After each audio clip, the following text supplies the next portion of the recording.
Boys and girls, ladies and gentlemen, this is the very, very first episode coming to you now, visually with the power of technology and this setup that we've created for you, lovely, lovely people.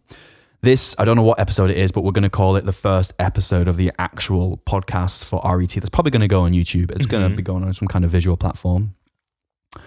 And me and Tom are going to sit down today. We're going to chat to you on, we don't even know really. We have a rough plan. Let's just chat like mates, you know. Let's just chat like the camera's not here. Let's pop a can of... Oi. Cheers. Cheers, mate. ASMR. Come on, bro.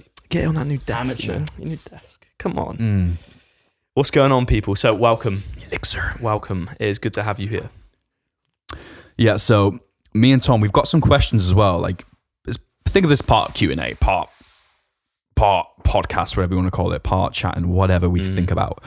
But yeah, we're going to delve into some of the questions you guys have for us. And particularly me and Tom we had a thought of the day, man, right?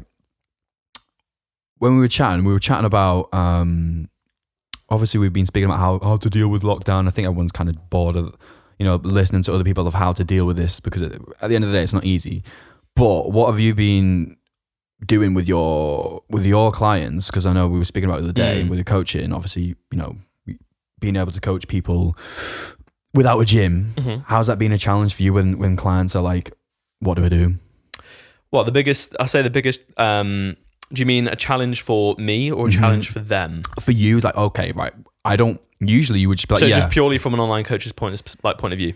Yeah, because obviously before all of this, it was like, right, you go and do the workout and then we have a few bit of chit chat about mindset. But now I feel like it's a lot more mindset based because we need to keep it that way with the circumstances. So how have you dealt with that and what steps we put in place to make sure that you've been a good coach, I hope? Yeah, obviously.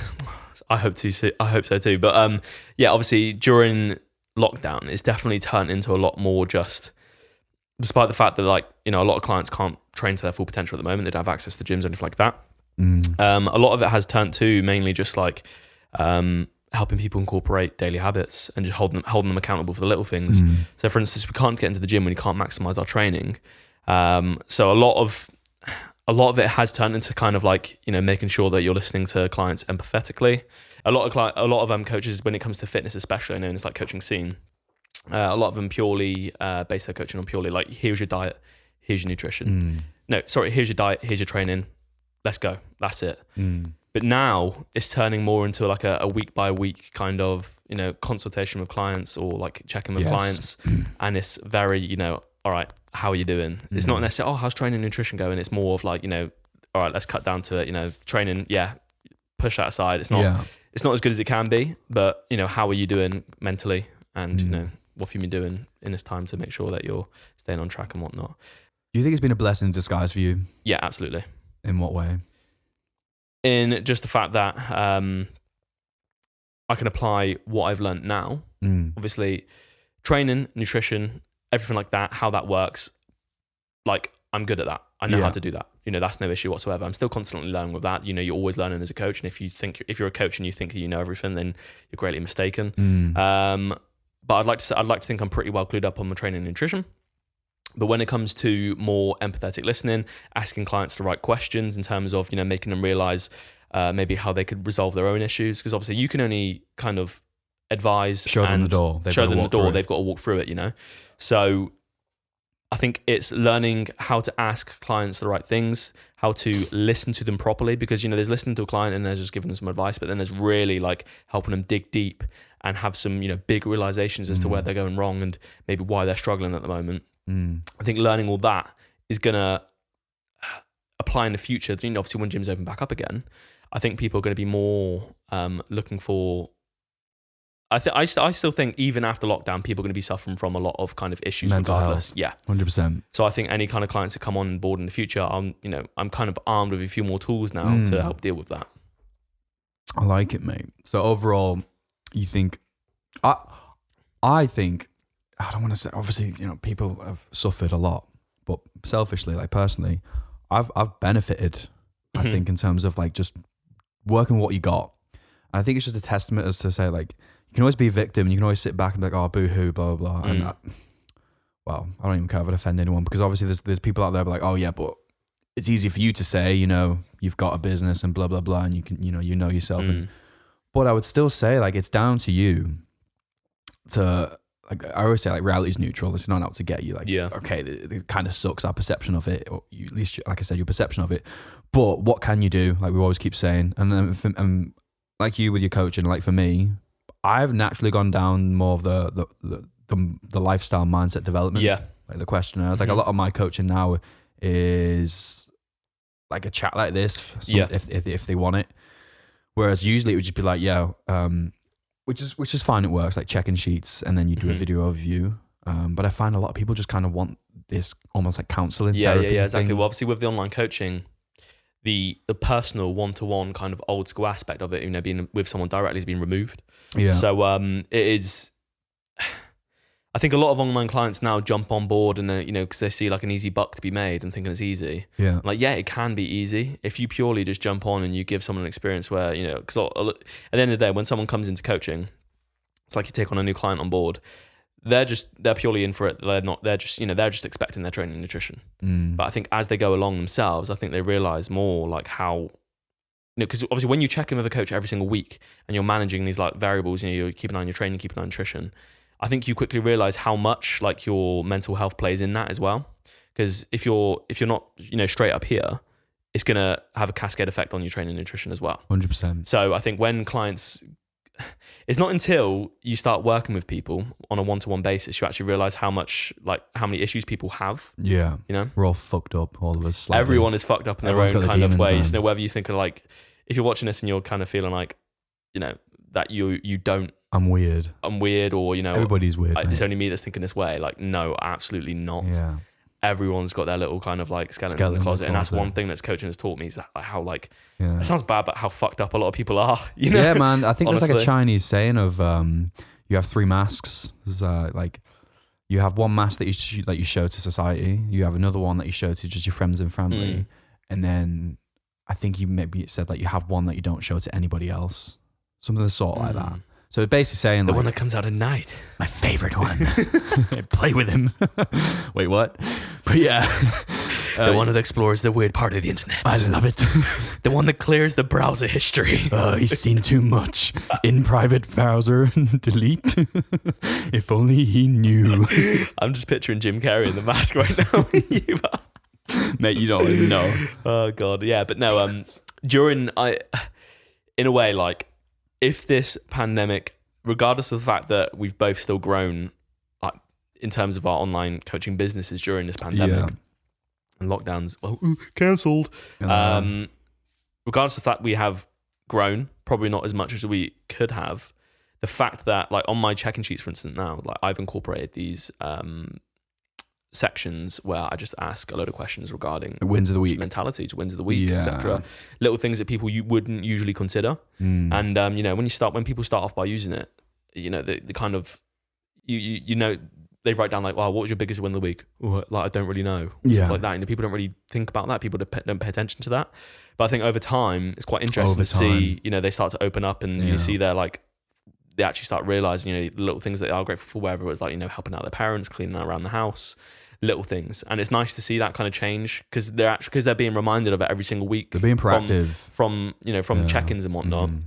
It's nice to see them like start to kind of build that kind of, thought pattern that actually consider it. That different perspective. Yeah. That's what I've had like 1 or 2 clients as well. There's like, I can't think of anything. No, it's like you can in the beginning, they don't use it.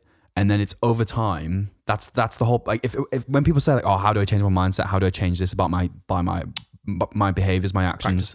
Practice it. Once you do the action, the identity then becomes you. So what I mean by that is you kind of fake it till you make it when it comes to change. So you've heard that term, fake it till you make it. This is kind of true with this. So let's say I don't feel good and there's no wins of the week. Like, I'm depressed. Like, if you kind of like say to yourself, it's not as simple as this, obviously, I'm not saying this is a cure for depression, but if you kind of fake it till you make it, like, and ask yourself, why do I feel so good? And kind of physically put yourself in that positive frame, and then the mind will follow. Yeah. They're interlinked. And so when I have clients, I always start them off with a win of the week. It's programming them to continuously look for it, and then they'll know like throughout the week they've got to look for a win of the week when they check in. Yeah. And so doing that consistently is creating that habit of always looking for the positive, and that's where the mindset shift comes. So by the time we've finished working together, you don't need me anymore to say, oh, come on, brighten up or look on the positive. You've already got that. You've already, you've thrown out the old circuit of like, oh, boo-hoo, poor me, victim or whatever. Or, there's no wins in my life. I think it's always perspective, man. That's the beauty of it. Like even just like you said, just getting out of bed in the morning is a win, and that can quickly snowball throughout the day.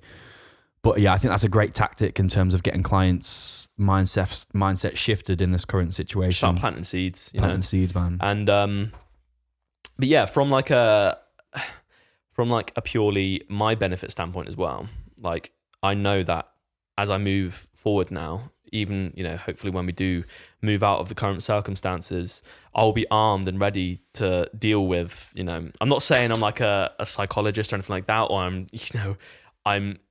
A lot of it is out of my comfort zone. From a purely just qualification standpoint, I am just an online coach, like for fitness and nutrition. That's fine. I'm never gonna try and tell someone how to live their life, but I've built up a nice amount of experience now helping people. Yeah. That I've got a few little extra tools to the tool belt. So basically what you're saying is you think you fucking know it all, eh? Basically, I'm God. Yeah, pretty much. I'm Jordan Peterson. And it's like, God damn it. So we're gonna open the fridge, and as we place the can of Coke in the fridge, and it transcends through the barrier between the social hierarchical status of like the masculine, immoral, and omniscious and impotent being. It's like, God damn it, man. Get your life together. Sorry, I actually really love Jordan Peterson. Let me just clarify that.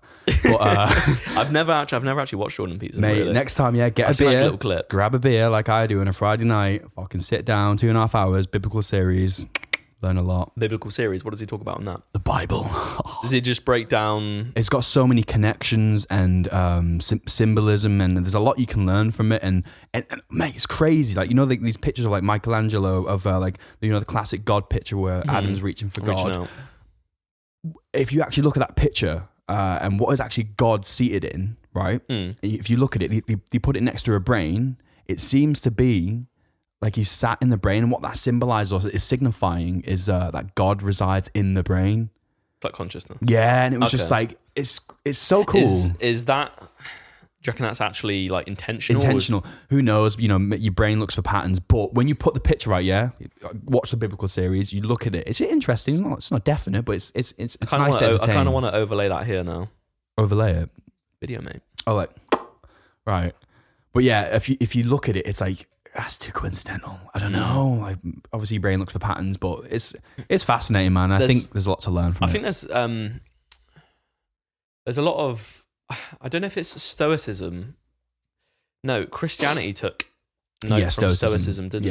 Yes. Because Stoicism came before Christianity. Yes. And there's a lot of nods in Christianity to Stoicism, which is pretty cool. 100%. A lot of lessons to be learned in that. Yeah, it's interesting. There's a lot of all like these connections and whatnot. But I don't know, dude. Like I think sometimes why can't I just have watch the footy with the lads on a Friday evening and just be a lad? I've got to go and watch like Jordan Peterson. Literally. Like who does that at this kind of? I think it's good, man. Like I've never been one to sit at home and don't get me wrong, mate. I watch like stupid YouTube channels such as Nelk, Mo Samuels, that fucking guy. And then, I do spend my time. I used to play RuneScape when I was younger, but as I got to the age of 16 plus, to 18 and up, I've never been one to watch football. I've never been one to. You ever been to a football game? I went to a football game for my local town of Torquay when I was really young. I mean like a proper match, like a big match. No. Oh. Well, no, it was like a no, it wasn't like this isn't like a stadium. This is not a big stadium. It's like local, mate. It's like this is Torquay. Okay, Torquay boys. All right. Literally. Let me fucking speak, mate. Sorry. Do you, mate?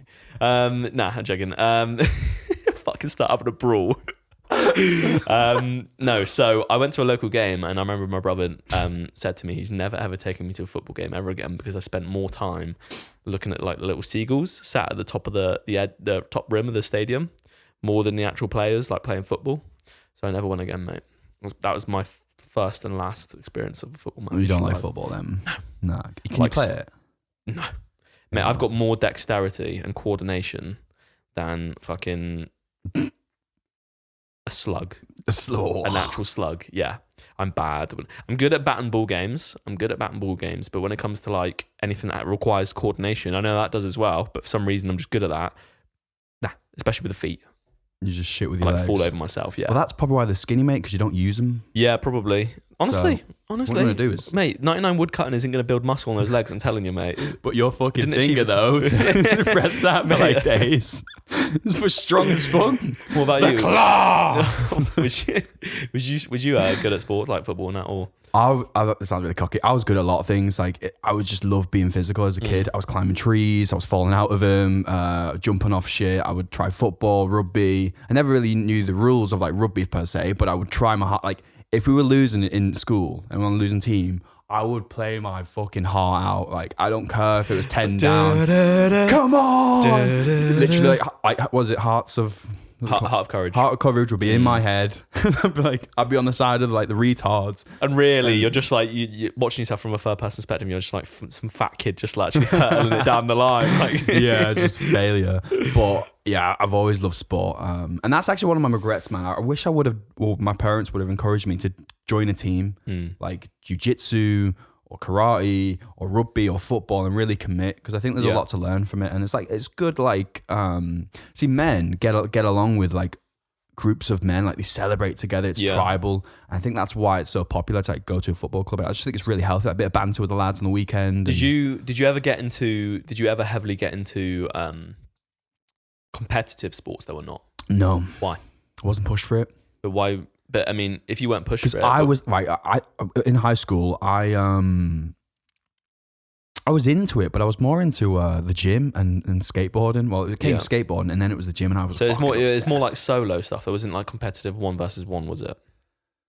See, I never got into any kind of competitive sports. I played like for the primary school B team for like a couple games or something, and it just wasn't for me. I was just shit at football. I remember literally. Fuck's sake, Tom! I remember literally the ball rolling towards me, mate. Like it was perfectly lined up. Like the wind. I know. The wind was perfect, right? I know what you mean. The velocity of the ball was spot on. The grass length wasn't too long as to the point where it was going to affect my kicking abilities. Yeah. And I like completely missed the ball. I didn't even kick it. I missed it, mate. It didn't go off. It didn't go out. It didn't go anywhere. I missed it. It rolled past me, and then the opposing team got the ball and just done me in, and they scored. Does everyone like hate you? No one even looked at me, mate. Everyone was just like fucking pissed off. So I was just like, yeah, this isn't for me. But I never got into competitive sports because I was scared of losing, and I was scared of like making a fool of myself. Yeah, failure. Literally, I was just scared of purely scared of failure. People making fun of me. People always, because I was, when I was younger, as I said, I was a bigger guy, quite physically able. I've always been a physically able person, but I've just never committed myself to sport. I've never been athletic. I've always been quite strong. I've always, and people have always asked me to get involved with like rugby and stuff like that. Mate, I think you'd be a great runner. I just refused Built to for it. because I was scared of failure. Just anything, And that is one of my biggest regrets, is being scared of not being good at things. Because how do you expect to get good at things? You got to be shit to get good. Exactly. Yeah. And I just was scared of being shit. And I couldn't get past that barrier. Yeah. And yeah, it limited me a lot. It took away a lot of my kind of self-conscious. And like, obviously there's still hints of it now. Like now, I'll give anything a fucking go, Yeah. But I definitely think that for maybe under high pressure situations, like I probably panic a little bit more now than what I should do. And it's purely because I haven't had kind of, that competitive exposure to it all, so it's like I'm slowly kind of getting away from that and I'm able to, do better under pressure purely by forcing myself to do it. But it's definitely a big barrier that I, from hindsight as a child, you'd never think about, this is going to affect me later in my life, but it fucking did. So one of my biggest regrets is, definitely just not getting involved and being a little puss boy, essentially. How do you think that played in with bodybuilding? Like, because I know for me, when I first, I don't really like calling it bodybuilding, but I guess it is bodybuilding.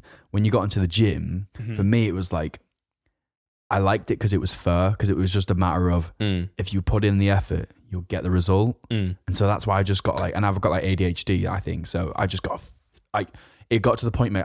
This is where like, you said, oh, why didn't you do sports and stuff? Partly why I didn't want it to detract from the gym for my games. Like I was tempted to go into the army. I love that kind of brothers in arms, like training and that with the mates. I love that. And part of me didn't want to go in because I remember asking the guy in the street, like, yo, like, do you get to train or do you get fed well? And he was like, oh yeah, kind of. And just because he wasn't like confident in his answer, I was like, I don't want to lose my muscle, because I was like that obsessed as a kid. Yeah, with it all, which is, I guess, is it's the worst thing to be obsessed about. It's a good thing. Every positive negative has a negative, doesn't it? I wouldn't even go out on the weekend, man. I wouldn't go out on the weekend. I wouldn't go out. I would go out, but I'd have to plan it like with the macros. Yeah.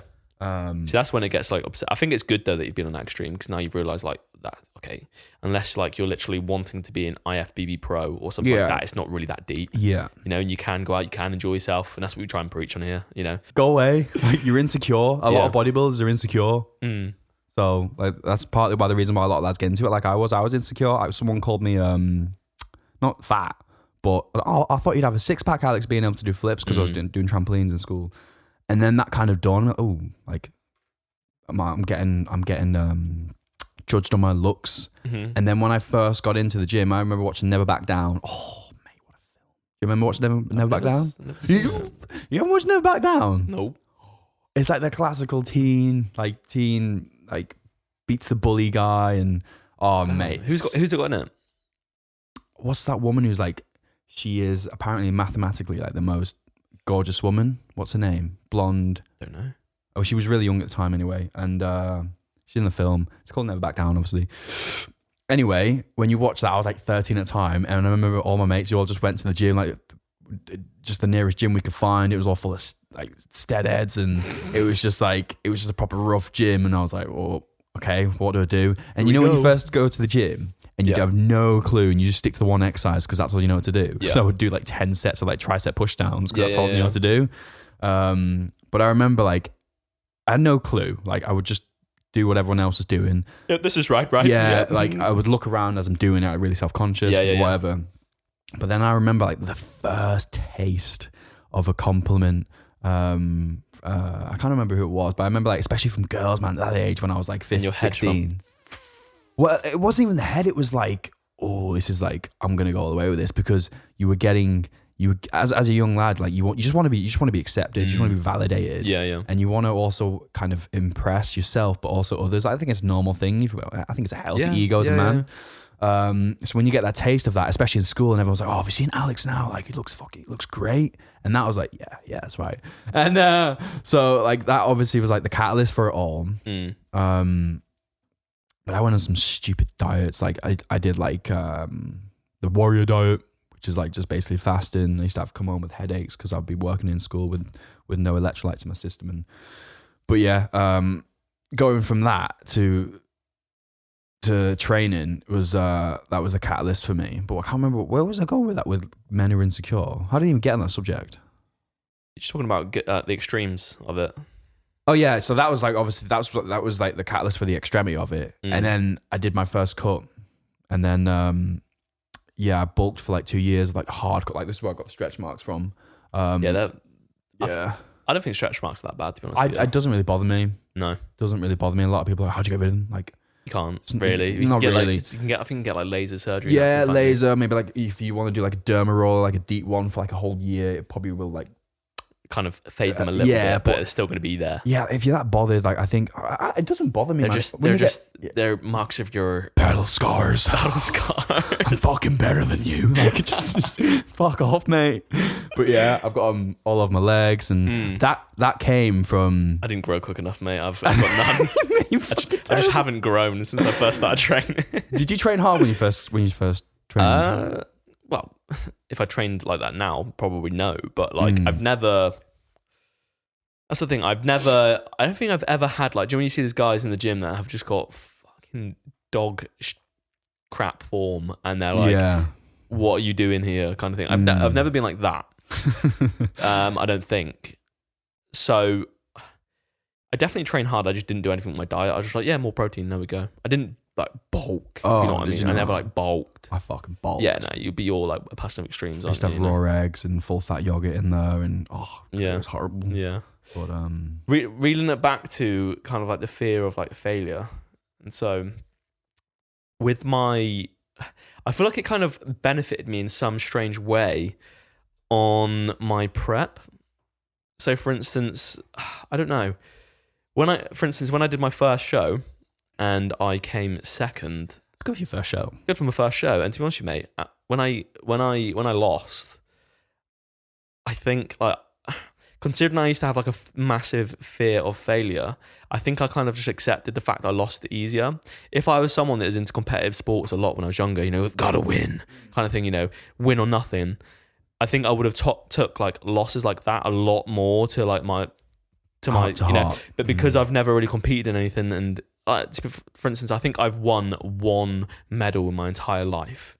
And that was for coming like third in a cricket competition, all right? Wow. Again, bat and ball skills, I'm your guy, all right? So yeah, that's like the only medal I've ever won. And then to get a second place medal, my first bodybuilding show, obviously, because I've never really won a lot of things, I don't think it really like fucking bothered me that much. So I was just a bit like, well, just still haven't won anything. It's fine. Same old.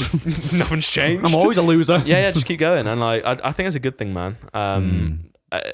It doesn't mean I'm not fucking fueled to win. Yeah. You know, because I've never really achieved anything sporting wise, and like the first actual sport I've ever wanted to get into was bodybuilding.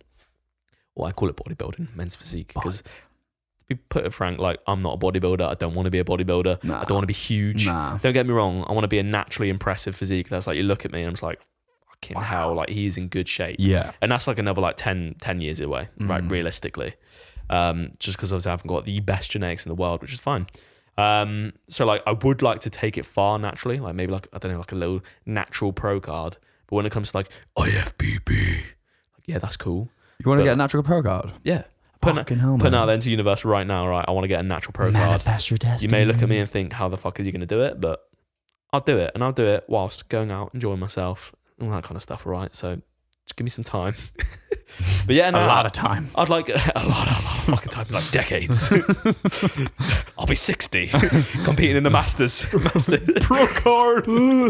Yeah, but now, reckon you man. get it. Yeah, honestly, I reckon I want to give it a good shot. If it doesn't happen, it doesn't happen. But I'll fucking try hard. You think you'll get it while balancing festivals and whatnot? Probably won't be able to get it in the same year as doing festivals and whatnot. I will be able to get it eventually. If it gets postponed by a couple of years because I keep going to festivals, then fair enough. I'll wait a couple of years because I'm not missing out on those years of my life. Yeah. You know, and as someone that trains naturally, I think like your kind of competitive career is longer because you're not fucking slowly killing yourself with drugs. I think you can benefit a lot by it. Like, for instance, you look at a lot of the guys that are natural, that train, you know, like do bodybuilding and whatnot, they look fucking great until they're like 50, 60, you know, and it's just a longevity thing, you know, because they're not slowly frying their body with steroids and whatnot. I think the overall longevity is, you know, a lot better. I don't think bodybuilding's healthy. Oh no, Natural bodybuilding. No. You're constantly hammering the body. Your elevated cortisol, obviously high protein intake is going to stress the kidneys to some degree. You know, caffeine, all that kind of stuff. You don't need caffeine, but I think the majority of people that do are heavily into lifting love their pre-workout, especially nowadays. I think it's normalized, dude. And I think you don't need it. I think maybe if you're in prep and you want or if you want to treat yourself like once every 2 weeks or maybe once a week max, but it's like 3 times, like a lot of lads do it every time they fucking train. And how many lads train every day? Like I know a lot of lads are obsessed with it. Yeah. And your adrenal glands are, I think that's going to lead to long-term health effects or potential health effects in the future. I don't think if you're starting out training right, you have no excuse to use pre-workout. Oh, you're not going to be training. I didn't even obviously like when we started training like pre-workout, like yeah, it was a thing, but it wasn't a thing. You know, you just went to the gym and that was that. You know, the first time I took pre-workout. No, it was stuck when I moved in with you and Mo. No, it wasn't, mate. Get out of here. Swear down. Oh no, a lie. I took Jack 3D like 2 years ago before that. Well, mate, that was like the daddy of daddies. The first time I reckon it was a fad because I didn't feel anything. Me and my mate was like, "Is that it?" Didn't feel anything. And when I took Mo's, I was like, yeah. So I don't know. But yeah, anyway, so in terms of like pre-workouts, if you're just starting to the gym, you're not going to be training to an intensity that even fucking warrants the need for pre-workout. That's you it, know? isn't it? I think they have got their place, but it's like when you're experienced and when you have to push things fucking, far, Extra notch. then it's definitely got its place. Yeah, but it's not like smashing like 300 to 400 milligrams of caffeine with added DMHA or DMAA. And you down it with a monster. It's yeah. That's the issue, man. Like, lads don't govern it. Like, it's all well and fine saying, yeah, like, use it sparingly, but how many people are going to use that sparingly? It's addictive. It's it's I'm a addicted to ritual. caffeine. It's I'm a addicted to ritual. caffeine. I don't take pre-workouts now. Like, for instance, when I train at home, I will have like a pump formula. I love because pump. I'm training in the kitchen. Okay, I don't need a hardcore pre-workout. I'm sorry. Like, I'm training at the moment I'm trying to progress what I can, but overall the intensity is like, it's down. The environment's not there. If I was in a main gym, if I was training leg day, I'll take a fucking pre-workout, and that's just how it is. But I can't wait for that day. Oh, mate, it's the first thing I'm going to do is leg day. Get back in there, get on that pendulum squat. Isn't it sad how it's not sad, whatever, but isn't it funny how me and you, we get like goosebumps from thinking of, I can't wait to lift something heavy and put my body through torture. Literally, like, isn't that crazy how that's I can't wait that's to, our like, religion. Like, I can't wait to just tear up like muscle fibers, drive an unconceivable amount of blood pressure into my muscles and actually experience pain, but get some sick pleasure from it at the same time. Fucking stonk on between steps. Like, it's been a while. Your little mate down there is lifting the weight instead of your legs. And because the gyms and because the gyms are all open back up, everyone simultaneously got erections. Like, it's just like this fucking full of like testosterone. And everyone's like, all the machines are just covered in this weird sticky goop, and you're like, you finished with that, mate? It's the first day You're back. gonna wipe me down? What's going on here? Slipping and sliding all over the floor. Like that scene out of Home Alone where you're on the paint. Yeah. On your way to the squat rack. I think there's something like beautiful in it, man. Just like finding pleasure in pain. In the discipline. Because we're better than you. We're big bodybuilders. We sound like them guys now.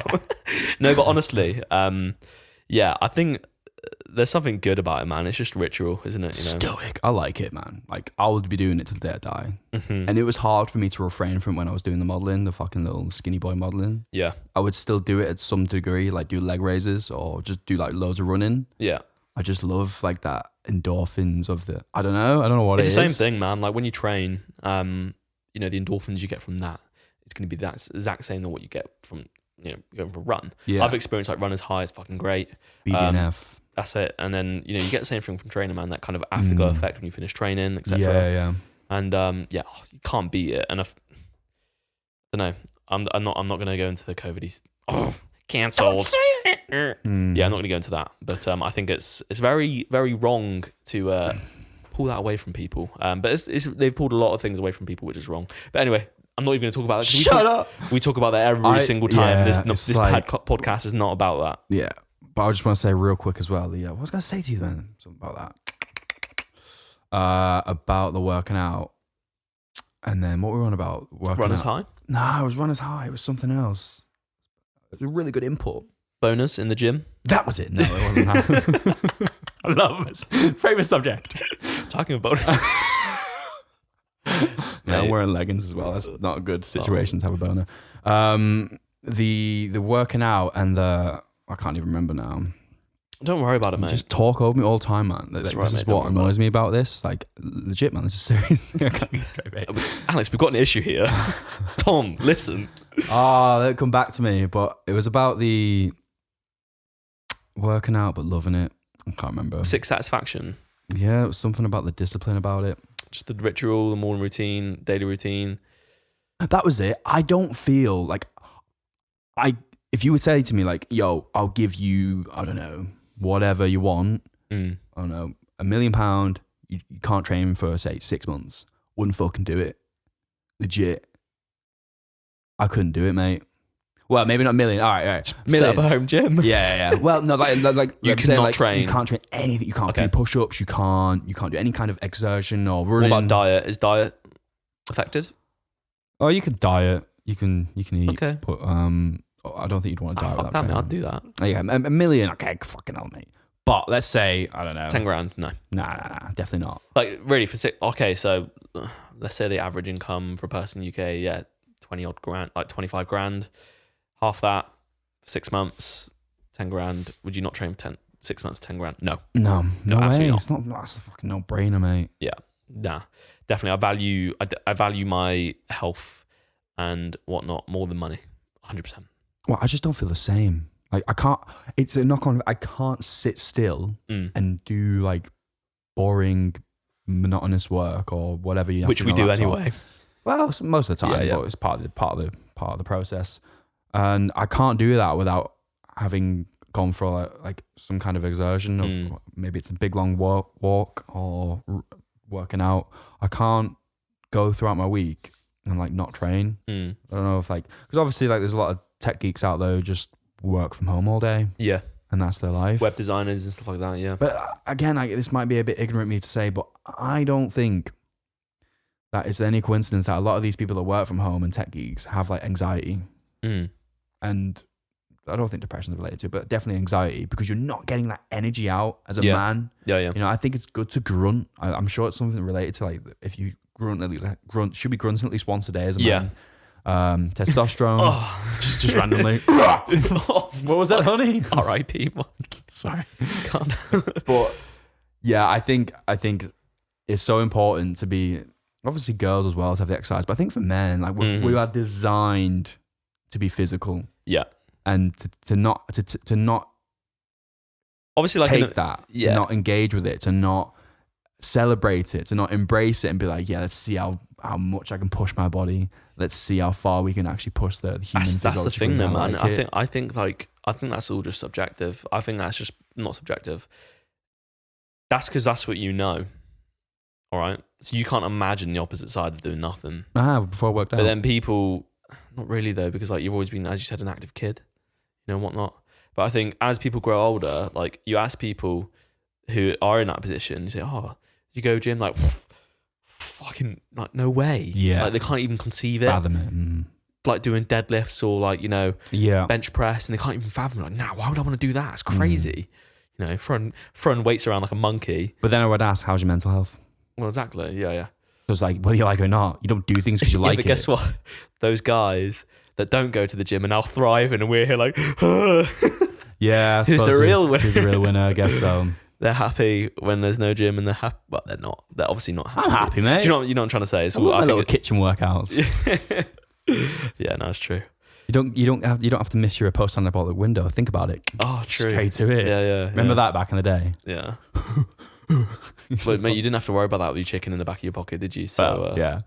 But you know, that's what sacrifice to win, mate. That's why I'm like this. And should we, mate? Should we trot through some Q&A? Yeah. All right. Here we go. All right, people. So we asked, and you gave us some of your best, most interesting questions. I'm sure there's some absolutely fire ones in there. So we're gonna go. Yeah, there's too many of them, so we'll keep it short. Yeah.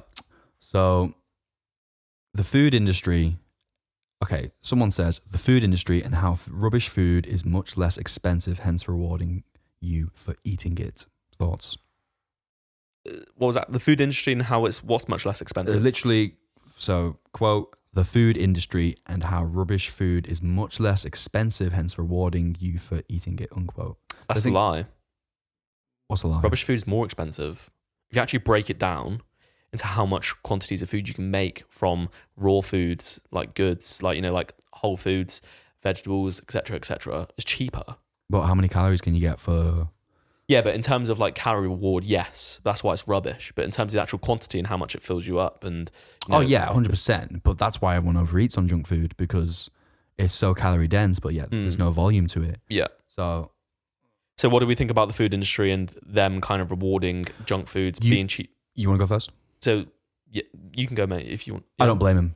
Business is business. Yeah, if I was running a business and all I cared about figures, I was like, yo, how are we going to get people to fucking eat more Doritos? All right, let's mess around with the salt ratio to fat ratio to the amount of how crispy it is. Yeah, it's design. It's you know, I don't blame him. At the end of the day, obviously, it would be nicer if healthier food was cheaper. But then again, I always think, like, what are your priorities? And if it's going to have to cost you extra, how much is your health really at the end of the day? You know, it's again about priorities, and it's take responsibility, man.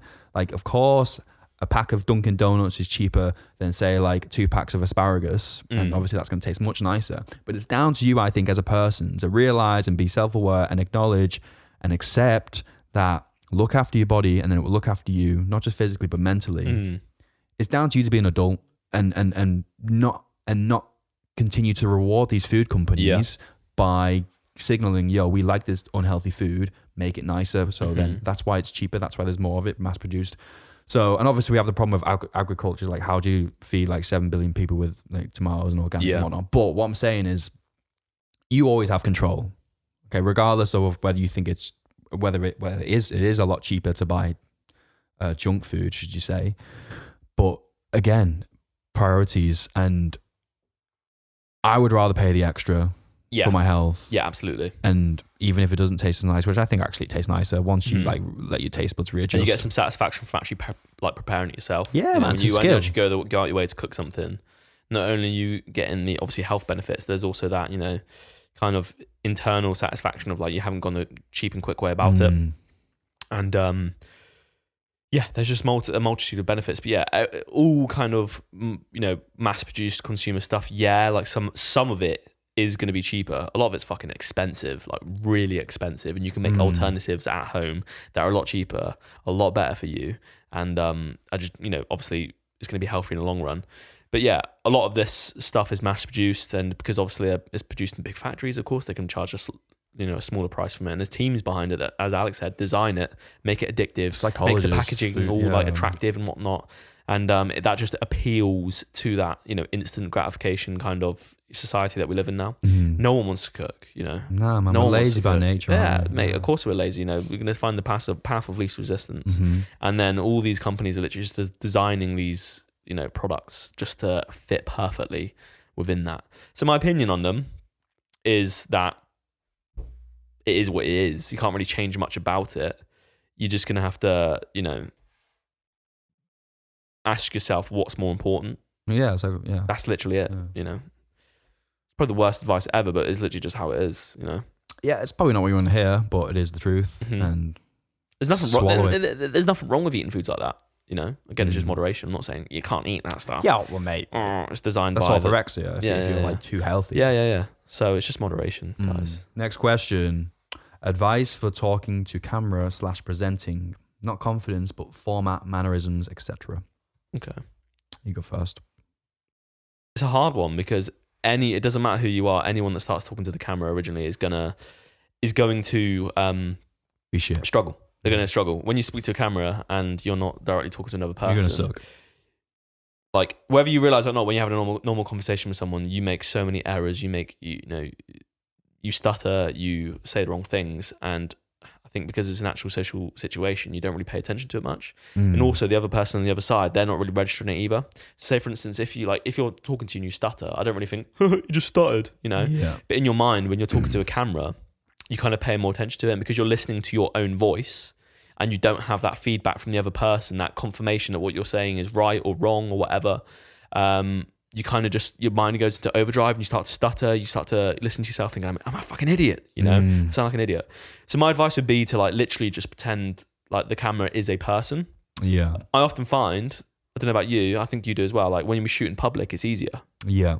Just because there's more going on and there's less, there's you can focus on your own voice less. Yes.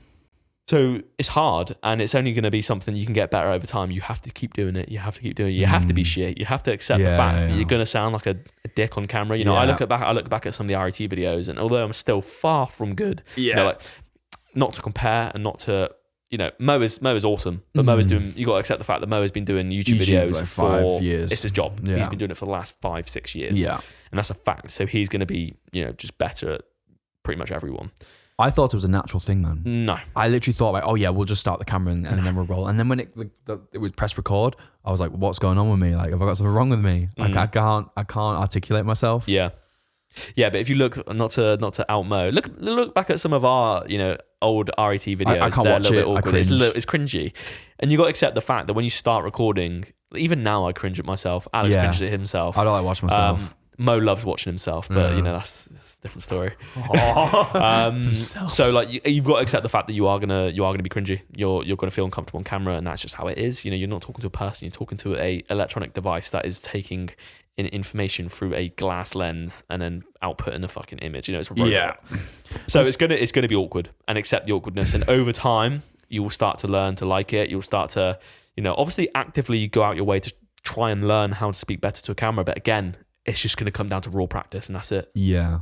What are some tips you would say to, like, in terms of mannerisms though, and how to speak? Okay, so I don't think I'm the most articulate person on camera. I think because I'm still going through that phase of, you know, getting used to it, you know, because again, it takes years. So I can't articulate myself as much as I'd like to. But I think in terms of like mannerisms, I'd say if you're trying to think of something to say, instead of going like I still do it, using you fillers. still do it, we all do it, instead of going fillers, like fillers is something I was really bad for. I'm getting better at it, but still taking time. If you're using fillers such as okay, one thing I was really bad at was okay, because I was talking to the camera and I was looking for confirmation as to what I was saying was right. I'd go okay, and that's not good. But it's natural. You can't help it. It's not until you become aware of it and you get other people to watch it and get their opinion on it as well. Like, what could I improve here? Like, I remember like you and Mo saying to me, you know, stop looking for confirmation on what you're saying. Just chill out. Just, you know, when you're thinking of something, instead of saying, just pause. Be comfortable in the silence. Yeah, be comfortable in silence, you know. Again, when it's just you talking to yourself, it's awkward. So you're going to feel those awkward silences. It's just because you feel like you have to be doing something in order to entertain the camera. But just be comfortable with it, you know, just have a chat. Yeah, I would add to that as well. I've got a very naturally monotone voice. Yes. Living up north, you know me. North of the world. And that's not the most entertaining to listen to when you're trying to capture people's attention or illustrate a point and you want people to listen. So what you do, and I looked into this, and I'm still working on it, undulating tonality of the voice. So I'm using it right now. This is much more entertaining, and obviously it sounds a bit more you of call a that rave. undulating? This is Undulating. Hello, Alex. Today we're going to do a podcast on undulating voices. Well, whatever, mate. The tonality. Either way, Sorry. it's better than Yeah. one thing, you can speak through the chest. If you speak up high in the head like that, it's not impactful, and the camera's not going to be able to pick that up. Whereas if you speak through the chest and you kind of breathe through your chest like that, Mo naturally does this, and this is why he sounds so fucking good. It's because I love you, Mo. he's got a great voice, mate. You know, fair play to him. And anyway, so undulating and use, so the brain gets bored if it sees patterns. Like if it gets repetitive, it's boring, it switches off. So if you use, you know, high then low tonality, blah blah blah, like you watch videos on it. But I found that really helps in terms of capturing people's attention and being engaged, like being a better presenter, man. Because at the end of the day, like when we make videos, we want to like people to listen. I used to be of the opinion like, I'll just be myself because that's me. And like, why would you change? But it's like, what if yourself could be better? Yeah. It's like, maybe just put your ego aside and be like, yo, okay, it might not be how you naturally speak to your mates. Like when the cameras are off, like obviously we'll just talk pretty normal like this. But if I want to illustrate a point, I'll be like, yo, what's good, guys, in today's video? Yeah. And that is going to capture it. Like if you say like, I really believe in this. Yeah. I really believe in this. As he says as his voice cracks, I really believe in this. You know, instead of just talking. Obviously, everyone's voice is going to be different. I personally think there's something quite appealing to like a monotone, calming voice. I think it depends on the video. Yeah, like for instance, Joe Delaney, obviously top guy, fucking legend, been doing this, like doing videos and whatnot for years. And he's Northern as well. So he's Northern voice. He's got quite a monotone voice, but I find his voice very relaxing. I find it like it's talking to a mate. Yeah. And I think similarly to your voice. But so there's different advantages to each one. But I definitely think, you know, just do a little bit of research into it. As you said, undulating voice patterns just make things a little bit more engaging. And but more importantly, getting used to camera, getting used to talking comfortably is just practice. Yeah, practice, mate. With anything, like any skill.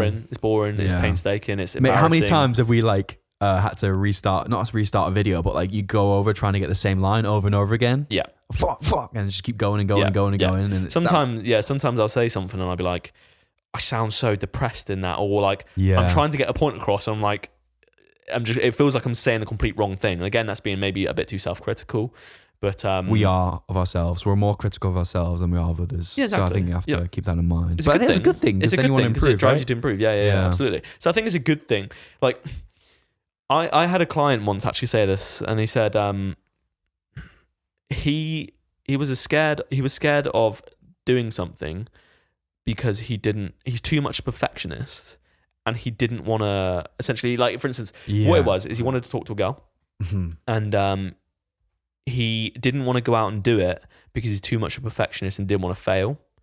And I was saying, well, no, like, if you were a perfectionist, then what you would do is you would go out and you'd do it, and from the results of what happened, say for instance, you approached a girl and they went wrong, blah blah blah, she did one and went to the other guy at the bar, and you were left there looking like a creep, then fair play. Like, if you were a perfectionist, then you'd complete the task at hand, assess what happened, what went wrong, and then perfect it after. Yeah. Because that's how it's going to get perfected. If you never did it in the first place, how are you going to improve upon that? You're not perfecting anything, mate. The only thing you're perfecting is your ego. Like, you're protecting it. Yeah, exactly. So yeah, that's just a little side tangent. But yeah, if anyone that says they're perfectionist and that's why they don't get, let's say, like a video finished. Bullshit. Oh, I haven't got this video finished because I'm too much perfectionist. It's not quite right. I don't want to get it out. I don't want to release it yet. Like, now that's absolute rubbish. You're not being a perfectionist. You're being scared of failure. If you're a perfectionist, you get that video out, you take criticism, and you reevaluate, and then you perfect it after. That's how you get better. Well, another thing about the criticism, and you're like, oh, I need to be perfect. Guess what? Nobody actually cares. No. Like, nobody's watching you as much as you think they are. People we're self-obsessed by nature. We're self-centered. Yeah. And, to think that if I put this video out, I'm going to be judged. Even if you are going to be judged, people will forget about it in about 5 minutes or 5 seconds. Yeah, literally. So you might as well just get it out, because that's like I've said to you, like, if you embarrass yourself, like, let's say you walk down the street and you trip in front of like a big group of girls or whatever, and then you land in like a pile of dog shit just to twist the knife, goes up your nostrils and everything. Like, and then everyone's got it on like camera as well. That's happened before, bro. What? Sorry, mate. Traumatic. Mate, that is legit traumatic. The thing is, though, right, of all the people in the world, that's happened to someone. Poor guy, that's man. literally happened to someone. Someone has fallen over in front of loads of girls and landed in dog shit. It's probably gone up his nose a little bit. Like, if you're talking like a rule of like statistic or like, randomness, whatever, how things occur, like, it's probably happened. But anyway, carry on. Murphy's Law, anything that can happen will happen. So if we're here, if humans are here and life exists, then that has happened. Poor guy, man. But even if that happens, and they're all laughing at you, eventually... No, they don't care. Yeah, like, the people get on with the day. Oh yeah, it's funny as hell, like, but with them about, like, you told their parent, like, friend about it in the evening, they had a little laugh about it. The next day, guess what? It's forgotten about. But that person's going to walk around in that street, get back to that same spot, and then, PTSD from maybe if you come across the same people again, that they might look at you and be like, that was the guy that slipped in dog shit. Shut up! But the likelihood is you're never going to see these people ever again. Yeah. So come back with perfectionism. It's like, just rugged is better than perfection, and nobody cares, man. Like, you gotta look shit before you can look good with anything, especially with like social media and whatnot. Just keep going, and improve, and then people will see the end result and then be like, oh, how'd you get so good on video and blah blah blah? How'd you get good at editing? How'd you get good at this? It's like, you didn't see all the times where I was terrible. You only see the end result. So you'll see a lot of like big YouTubers, for instance. They will obviously they've got all their like main content, that you see like over the most recent years. You scroll right back, their videos are like, what the fuck is this? Yeah, and that's just progression. And you don't. For instance, if you're trying to start a YouTube channel, I know it's a bit ironic because we don't have YouTube channels personally yet. I don't know if you listen to this, then we do have a YouTube channel. Of course we do. Oh my god. Well, individually. Yeah, individually we don't. Obviously RET, but you never know. One thing at a time, baby. One thing at a time. But yeah, for instance, people don't start YouTube just because they're scared of, I don't know where to take my content. I want to make YouTube. If you want to make YouTube, just do a YouTube. It doesn't matter what it is. Like, chances are the more you do it, you'll find your direction over time anyway. Like, I don't think any kind of creator, unless you're like a you've been on the platform for years and years, I don't think the majority of creators aren't happy with like their direction, or they still don't know where they're going, kind of thing. It's a squiggly path. Like, we had Better on the podcast the other day, for instance. Yeah. And you'd look at her and think, she's fitness, etc. Blah blah blah. But she still wants to take her content in different directions. And that's absolutely fine. So just start. That's the main thing.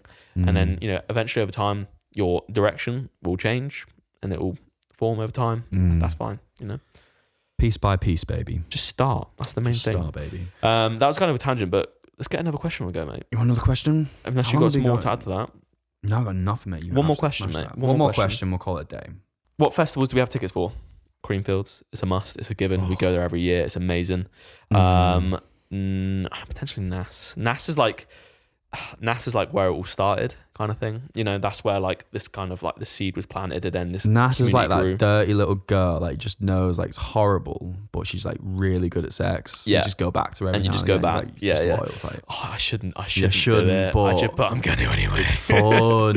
Yeah, that is NAS in a nutshell. Yeah. So probably NAS. I hope NAS, because we meet a lot of people there, and it's fucking great. It's such good fun, and the vibe is awesome. Boardmasters looking good. We've got a lot of people going there that we know personally, so I think we're going to hit up that as well. But in all honesty, mate, after the last 2 years of, well, last year and coming up to, you know, this year of potentially not going to festivals, I'm going to go to anything, mate. I'm going to go to what I can, you know, whatever comes my way and I can take it. We're going to be there. Yeah, pretty much what Tom said, everything really. I'm going to try, not as much as I can, but I'm definitely going to get a good few ones in if we're able to do it on what we've been able to do with it. And when I'm there, I'm going to appreciate every single second of it. Well, yeah, again, like absence makes the heart grow fonder. So I honestly think, like, I think you said it the other day, like going to like music events and being with your friends and enjoying yourself is literally one of the peak experiences. It's one of them. Yeah, it's one of them. Yeah, 100%. Yeah, like how can you get any better than that? Like some of my best memories are from festivals. Yeah, and it's not even just like, and it's just from the friendships that I've made. Like a good chunk of my friends now that I have are from like through music and through events. Yeah. Like I met you at an event. Literally, as I've sat here, like I met Alex at an event. You know, we linked up in London, headed down to NAS Festival to that naughty little girl, and then from there formed this friendship. And it's literally just through like, you know, being with mates and like within hours of meeting someone, you know, you're having such a fucking sick time, and that kind of solidifies like a sick friendship just from the get-go. And I think a lot of people that go to festivals, they're all there for similar reasons, so you kind of click with a lot of people. It's assholes there, of course there is going to be assholes everywhere, but you know, the people that you meet there, especially like when we link up with like you know, people from RET and people from Wob Squad, etc. Like they're like your mates and you've never even met them before. It's so weird like how you can just click with people instantly. But there's just something magical about that, and like the memories from it are just incredible. Yeah, it's cool, man. I can't wait. And that's been one of the hardest things about lockdowns. It's just getting out, meeting you guys, and just having a fucking sick time. I get goosebumps thinking about it, man. I like real big goosebumps just thinking like at the front row with your mates. And yeah. Literally. But yeah, it's happening, mate. It's gonna happen. Yeah, so fingers crossed. If you're watching this and you're attending some festivals this year, leave it in the comments below. Let us know what you're listening to. Let us know what you're attending, and we may just meet you if we organise a little meet up. And put some faces to the names. Yeah, it'd be nice. Yeah. But anyway, should we let Mo's little silky radio smooth voice take over? We'll call it a day, and we'll see you till next time. Peace out, fam. Love you to bits. Much love.